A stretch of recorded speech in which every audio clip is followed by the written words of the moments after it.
Día de hoy con un amigo, es un gran profesional, es economista y editor jefe de economía de Infobae. Me estoy refiriendo a Daniel Estico. ¿Cómo estás, Daniel? ¿Qué tal, Silvio? Disculpame ayer. No, Buenas por tardes, gracias por favor, llamarme. por favor, por favor. Los agradecidos somos nosotros, Daniel. Buenísimo. Un Bien, saludo para Nelson. bueno, ahí te saluda con las manos. Bien. Bueno, vamos a comenzar por un tema que en lo personal no me parece preocupante, pero obviamente lo que más me interesa y lo que quiero conocer es tu mirada. O sea, por segundo día consecutivo, el dólar, todos los tipos de cambio se han incrementado.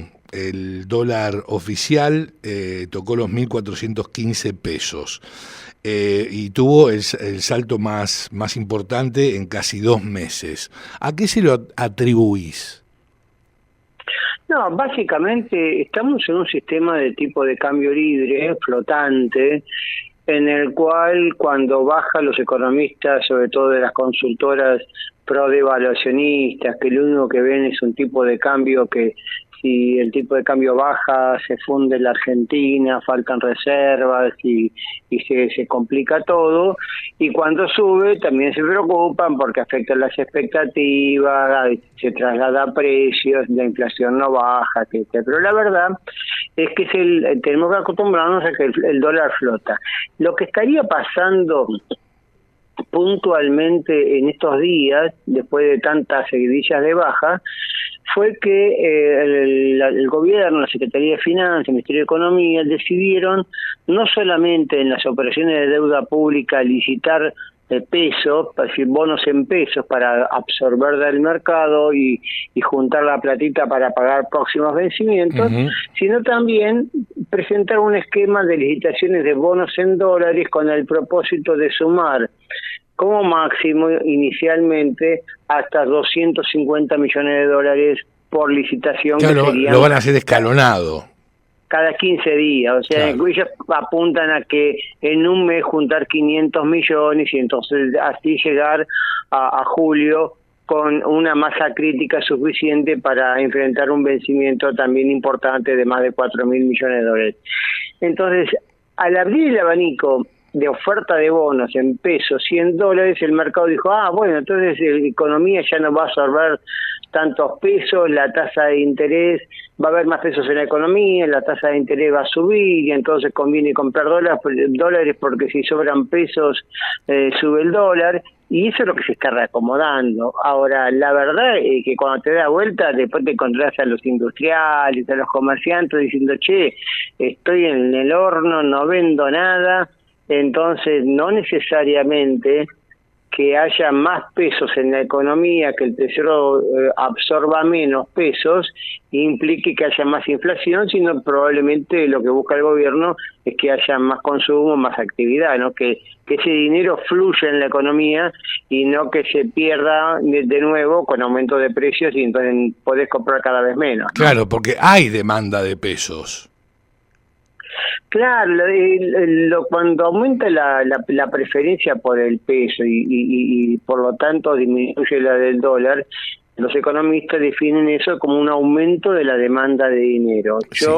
El grueso de las transacciones, cuando voy a la verdulería, a la panadería, pago el colegio de los chicos, sobre todo los colegios de estándar, ¿no? De clase media, no los más de mayores prestaciones que de pronto te aceptan que le pagues en dólares, pero en general las escuelas de confesión, etcétera, religiosas, vos le pagás en pesos, o sea, con transferencia a través de la billetera digital, de la cuenta bancaria o en efectivo, pero usás pesos, no usás tanto dólares para las transacciones cotidianas.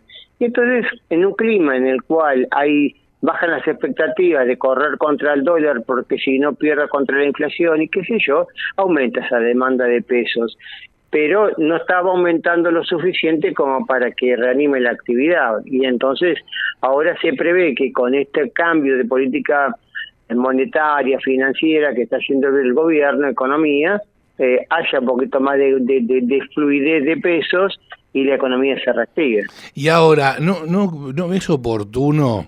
Yo no sé si el gobierno tiene margen de maniobra para llevar adelante precisamente el planteo que te voy a hacer, pero digo, disminuir la tasa de interés me parece que sería por lo menos muy válido, ¿sí? Como para que se reactive el crédito. Naturalmente, y eso es lo que es otra de las cosas que se pide mucho ahora. De nuevo, estamos con un gobierno que está manejando todavía a 2 años de haber asumido una situación que no es la óptima, porque recibe una economía tan regulada, tan condicionada, con atraso de precios, de tarifas, con atraso cambiario, con 20.000 cupos para la exportación, cupos para la importación, que a pesar de todos los avances que hemos visto en estos 2 años, casi ya 27 meses, todavía le faltan hacer muchas cosas, sobre todo porque hay cosas que puede hacer el gobierno, pero hay otras que las tienen que hacer las provincias y los municipios. Sí, por supuesto. Impuesto sí. a ingresos brutos, las tasas municipales, etcétera, etcétera. Y es ahí donde el gobierno dice, bueno, yo comprendo que tienen que bajar la tasa de interés, pero yo quiero que como el dólar, como el tipo de cambio, que la tasa de interés también sea libre, no que sea regulada y que el Banco Central le diga a los bancos tienen que bajar la tasa de interés y no te subo los encajes y no quiere intervenir en la economía. Entonces, hoy vamos a empezar a ver que así como subió el dólar y un poquito, tampoco nada del otro mundo, pensá que el techo de la banda de flotación que fija diariamente el Banco Central ya superó los 1.600 pesos. Sin embargo, el mayorista está hoy en 1.415, está casi a 200 pesos de distancia, muy abajo. Entonces, no hay razón para que ese reacomodamiento del tipo de cambio se vaya a precios y entonces, si hay más fluidez de pesos, es muy probable que la tasa de interés empiece a bajar, primero para los depósitos y luego se va a ir trasladando esa baja al crédito. Eso es una cosa casi secuencial, natural, ¿no? Seguro. Ahora me pareció muy interesante una declaración que llevó adelante el presidente de la Cámara de Comercio, que es Mario Gridman, y fue en el día de hoy, ¿no es cierto?, llevando adelante una defensa, te diría, enfática de la administración, de la gestión del presidente Milei. Y lo que advirtió es que hay quienes pueden quedar en el camino por las dificultades económicas, pero es el precio que hay que pagar para tener una Argentina normal. Que es un buen punto que trae esa colación, Silvio. ¿Por qué? Porque lo que yo le explico, trato de explicar cada vez que puedo, que a los oyentes, a los televidentes, cuando escribo en Infobae, la economía es una ciencia social. Como ciencia social tiene bastante similitud con la vida humana de las personas. ¿En cuanto a qué? A que así como nosotros tenemos festejos y satisfacciones cuando llega un nuevo integrante de la familia, se recibe tu hijo en el colegio, tenés el primer casamiento, vienen los nietos, etcétera, también tenés angustias cuando perdés un familiar querido, etcétera, etcétera. Cuando un hijo se te va del país porque en el pasado no teníamos oportunidades laborales para brindarle. Entonces tenés sinsabores y tenés alegrías. En las empresas pasa lo mismo. No hay ningún libro de garantías que te diga toda empresa que nace en Argentina tiene la carta asegurada de vivir eternamente y vivir felices y comer perdices. No, hay empresas que triunfan, que se desarrollan, que se multiplican, hay otras que se estancan y hay otras que se quedan en el pasado. En Argentina muchas se han quedado en el pasado, pero han subsistido gracias a lo que comentábamos antes, el proteccionismo, no te hago competencia de importaciones, subsidios. Ergo Fate es el primer ejemplo que se me viene a la cabeza. Es Fate, Whirlpool, la Suipachense, hay 20.000 de todos los rubros, textiles, lácteos, neumáticos y otros. Bueno, con respecto Ahora, a los también, neumáticos, perdóname que te interrumpa, ahora te dejo cerrar la idea, porque traigo a colación este tema porque hablamos de FATE. Hoy se refirió, ¿sí?, el CEO de Gomería Neumen, ¿sí?, que se llama Roberto Méndez, a que los neumáticos, previo a la desregulación del mercado, estaban caros y que obtuvieron rentabilidades altísimas a partir de la remarcación de precios posibilitada por las restricciones a las importaciones, que es lo que vos estabas comentando precisamente. Claro, y es lo que publicamos esta mañana en Infobae, que salió ayer en un canal de streaming, es decir, los propios tipos que son sensatos, empresarios que son sensatos, empiezan a blanquear la situación. Como comentabas, el presidente de la Cámara Argentina de Comercio, como presentabas ahora el dueño de este CEO de una gran distribuidora de neumáticos, etcétera. El grupo de los 6 también. Claro, ¿por qué? Porque tenías proteccionismo. Entonces, cuando vos tenés proteccionismo, y yo como consumidor no tengo más remedio que ir a la vuelta de la esquina y pagarte lo que vos me pedís, porque no me puedo dar vuelta, ir al del frente que me ofrece mejor precio, y vos remarcás. Y encima tenés un contexto inflacionario ascendente y tenés provincias que te aumentan impuestos y qué sé yo, entonces vos decís, mis costos me subieron 10, pero yo por la duda aumento 20, y así se va pasando la historia. Por eso a mí me indigna, por más que muchos economistas de renombre a los cuales conozco y tengo muy buen trato porque los conozco a todos, etcétera, yo les digo, muchachos, ustedes hablan todo el tiempo de atraso cambiario. ¿Cómo saben cuál es el nivel del tipo de cambio, de equilibrio de una economía que arrastra 30 años de tantas distorsiones, de regulaciones, de cupos, de aranceles, de cepos? Dejémonos joder. Entonces, dejá que el mercado... Estamos cuestionando que el tipo de cambio venía bajando con Banco Central comprando 2.600 millones de dólares en 45 días, estamos del horror. Ahora, si vos me decís, el tipo de cambio baja sostenidamente y el Banco Central perdió en un mes 2.600, bueno, espera, evidentemente hay una distorsión. Pero si el Banco Central está comprando a esa magnitud, a ese ritmo diario, y encima el dólar baja, evidentemente porque estaba inflado, como estaban inflados los precios de los neumáticos.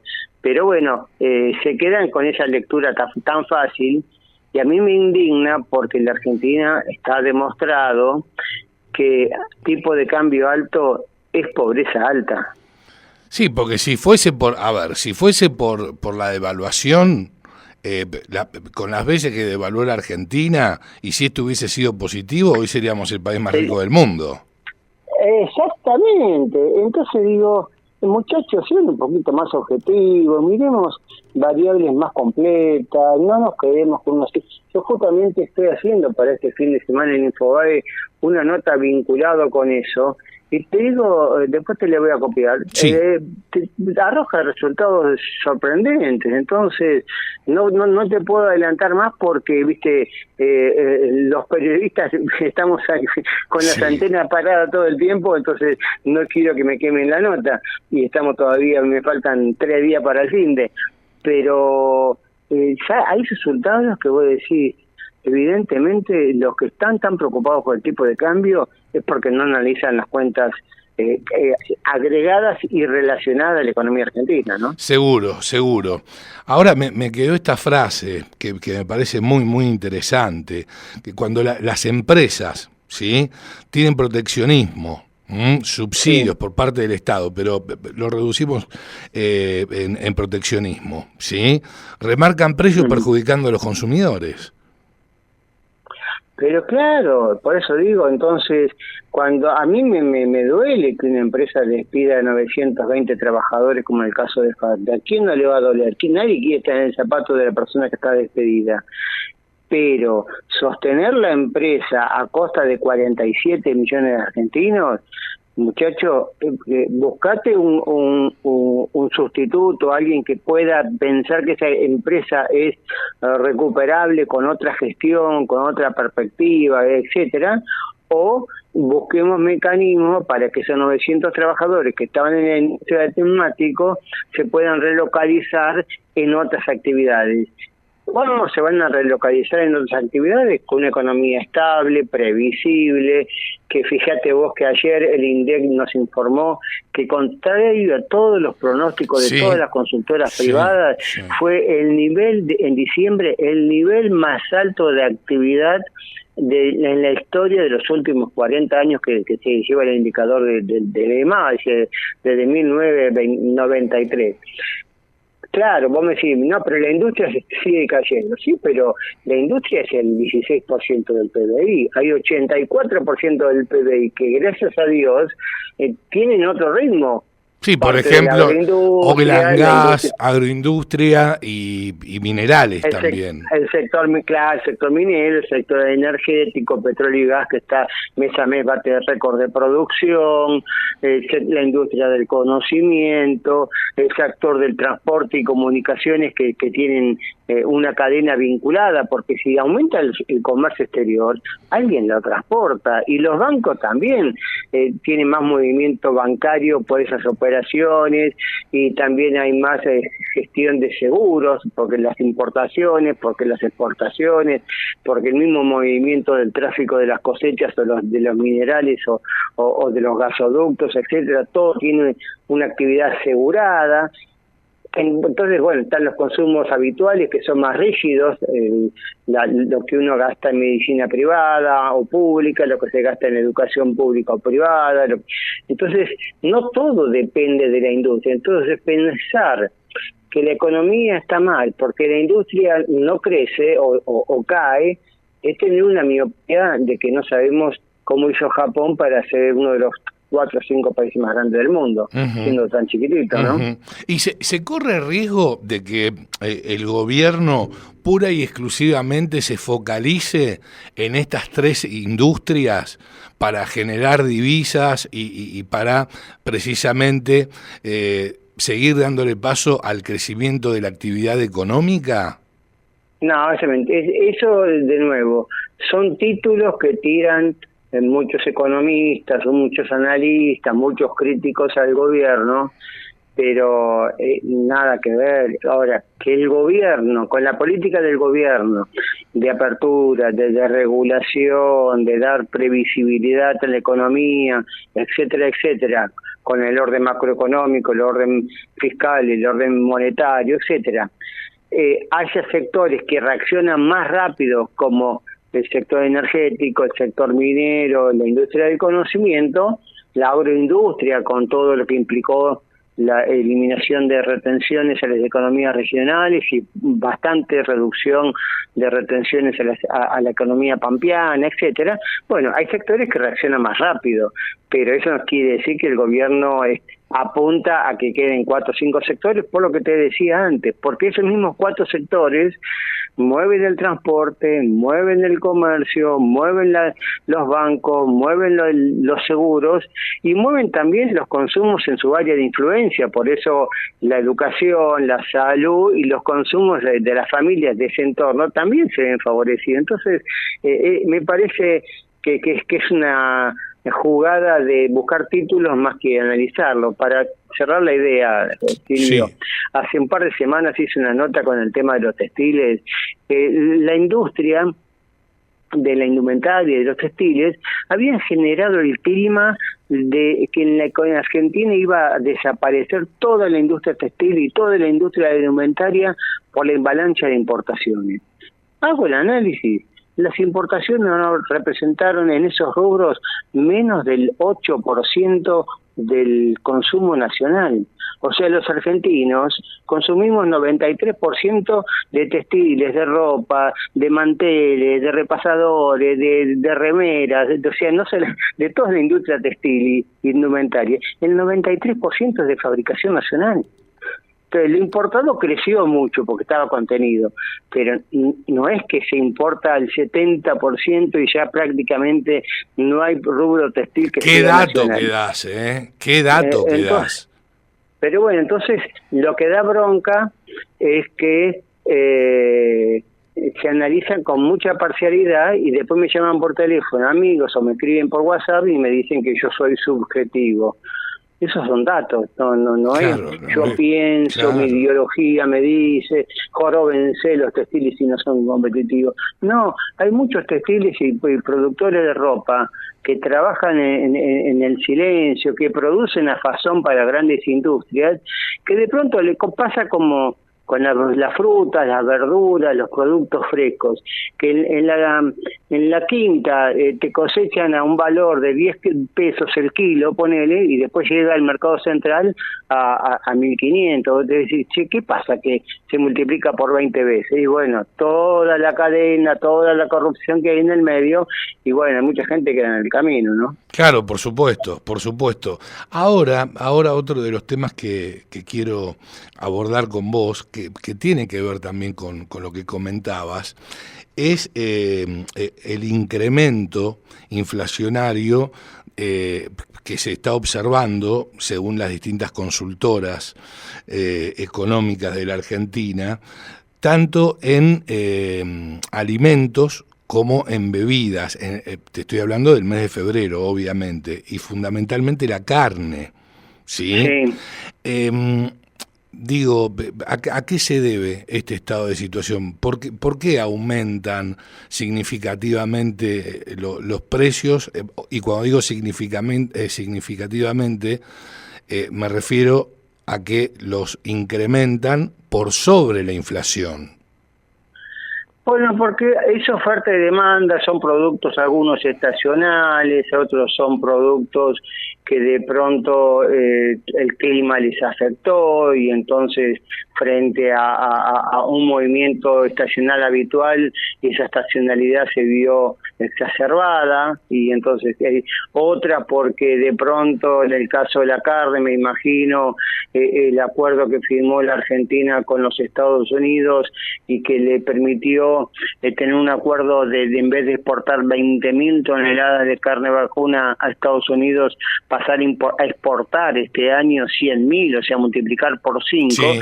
Y bueno, eso implica retener ganado, ganar kilos y tener animales más terminados para poder ofrecer al mercado, a este gran mercado que es Estados Unidos, 80.000 toneladas, estamos hablando de 80 millones de kilos, y también al mismo tiempo, bueno, abastecer al mercado interno mejor en los próximos meses, pero en la transición hasta que se cumple ese ciclo ganadero que se llama retención, sí, es decir, mato menos animales porque tengo más perspectiva de vender después más kilos y más ganado, entonces me conviene no sacrificar tanto animales joven y retengo y lo engordo y eso lleva 2-3 años. Entonces parte de eso también está influyendo. En Argentina hemos reventado el stock ganadero, hemos llegado a tener casi 2 animales por persona, un stock de vacunos de más de 62 millones de animales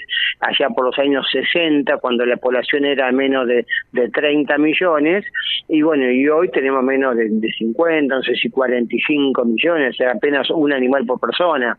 Bueno, entonces el stock ganadero con las praderas que tenemos, etcétera, y con todo el paquete tecnológico que tiene el agro, y bueno, tiene un potencial y entonces también eso puede estar influyendo. Estuvimos regalando carne porque estaba prohibido exportar carne, etcétera, y ahora, bueno, se va normalizando. Pues yo te decía, normalizar la economía después de 40, 50, 60 años de intervenciones, regulaciones, etcétera, que Macri algo quiso desarmar en su momento, Carlos Menem ya en los 90 también, pero los gobiernos posteriores dieron marcha atrás rápidamente y hay que volver a empezar, entonces estamos pagando esas consecuencias.